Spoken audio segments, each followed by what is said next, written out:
Welcome. In front of me is a BQ Aquaris X2 Pro, and today I will show you how to insert SIM and SD card into the device. So before we get started, there is one thing that I will need, which is this SIM eject tool, as I have one right here. They come provided with the device, so you can find it somewhere in the box. Now if you can't find it, you can always use something like a paper clip, just straighten out one of the edges and it will work just fine. So once you have that ready, all you need to do is push out the tray, which is located on the upper left side of the device, so you can see wherever it's holding right here.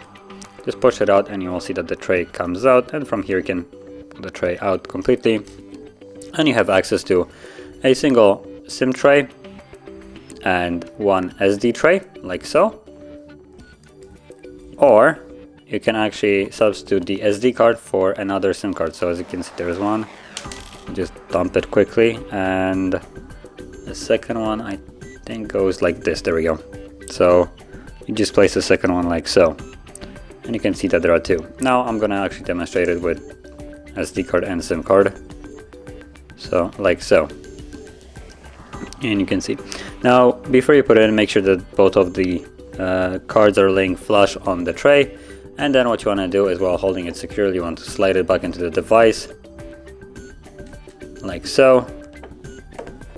And now let's turn it back on. And there's the SIM card, so let's just accept, and also the SD card, as you can see, is read by the device. So if you found this video helpful, don't forget to hit like, subscribe, and thanks for watching.